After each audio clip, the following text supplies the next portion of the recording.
So I have here today 3 rifles that use the Garand action. And I just wanted to show it to you because I just absolutely love the Garand action.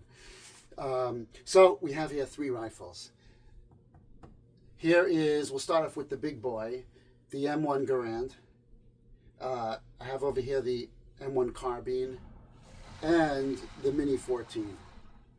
I'll give you a close look up at it. I have videos about each of these rifles that you can see, but basically this M1 Garand is in 7.62 NATO, and I picked it up in 7.62 NATO because I like to shoot my rifles. I'm not just keeping it in a safe. I want to enjoy it. If my kids sell it for less because it's used after I die, I really don't care. But the point is, so that's why that's why I picked up this rifle. It was like a Navy match rifle, and they redid it and they made it into 7.62.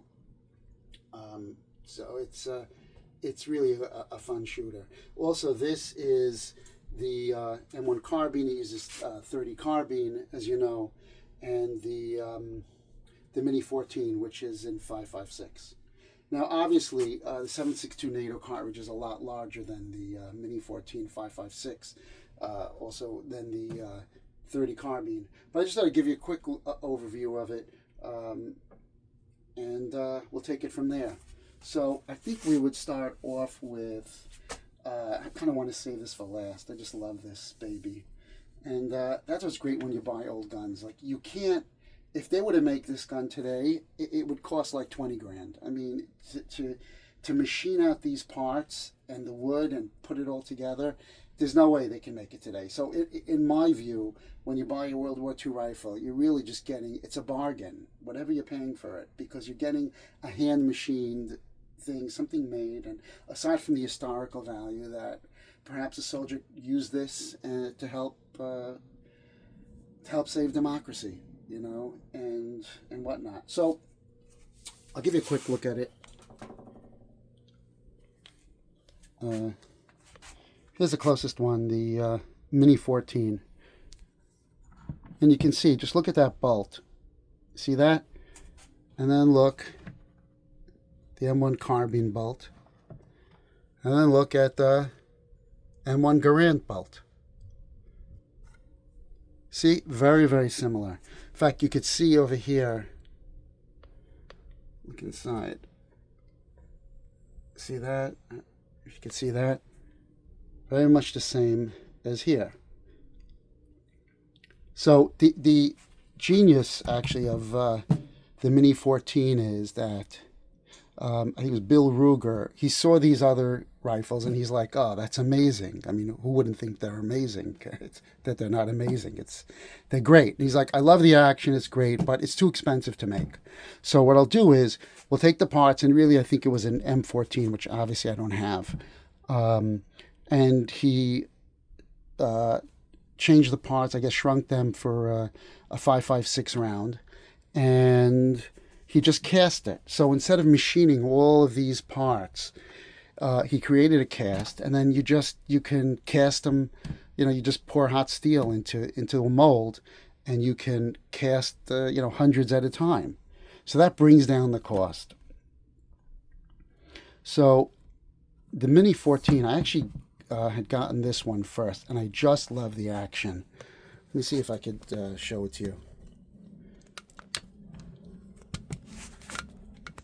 Okay, so, oops. Here's the Mini 14 action. It's just a pleasure. You pull it back. It feels like 5 pounds. It's a button to hold it down. And obviously it's magazine fed. And looking inside, look at that. It's really terrific. I added this on, though. I don't know how wise it is because it just adds weight to it. And part of the Mini 14, the goal is that it should be light. It's a ranch rifle. It never really found a place in the Army, and I think it was the timing of it. Like, if this had come out in World War II, it would be amazing. There would be no M1 carbine. I don't believe so. It just doesn't really have a place when you have AR-15s, the M16s. There really just wasn't a place for it because, like, that's pretty light. What do you need this for? It's not as accurate, but it's a beloved gun. This rifle is just wonderful. Like you can see, I've just blinked it up a little bit. It's just great. Okay, now the next rifle I want to show you is the M1 carbine. Now, the M1 carbine,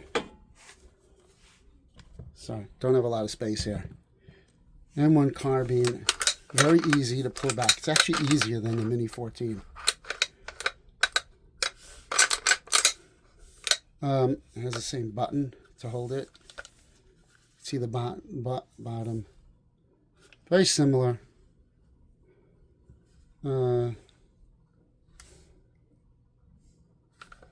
action's a pleasure. And I mean, to carry this around in World War II rather than an M1 Garand is fantastic. So if you didn't need the distance of an M1 Garand can shoot,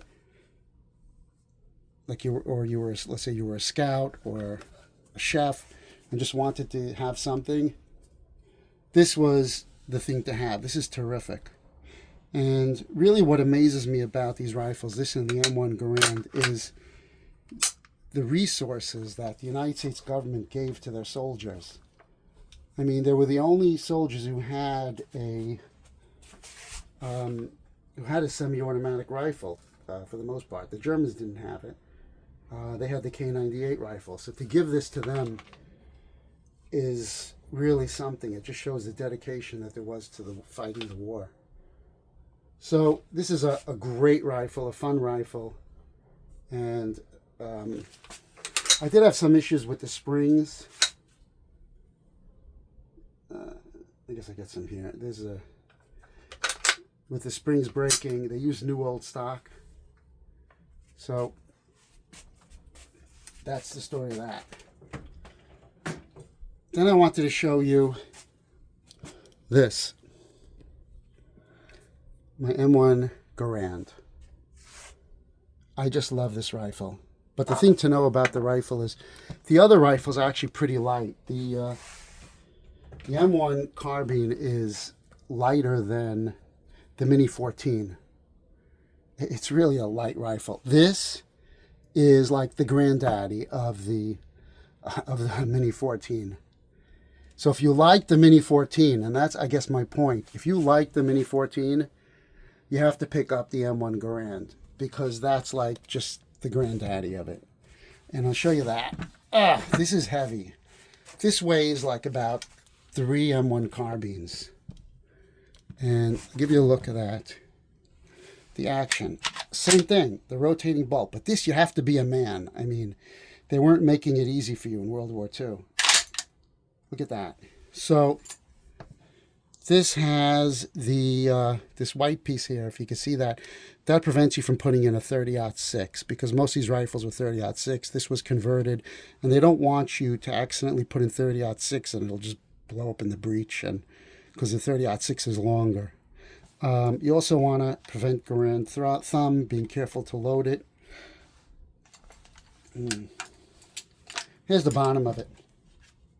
So basically, in World War II, this was totally amazing, this rifle. You had a semi-automatic rifle. I mean, look at the workmanship and the expense that the military put in and gave to their soldiers. It's really a testament to America. You could just feel the freedom in this. It says 5784 inside. I'm not sure what that means. Or maybe it's I think it's 5784. Yeah. Anyway, so it says over here it's 7.62 millimeter.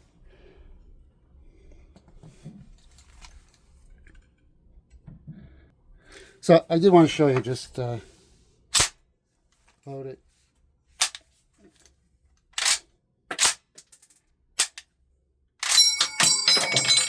What could be better than that? So my point is, if you like your Mini 14, that's great. Just try to get yourself an M1 Garand. It's really a lot of fun. So take care, guys. Hopefully I'll see you around July 4th. But enjoy the holidays for now, and take care and be well.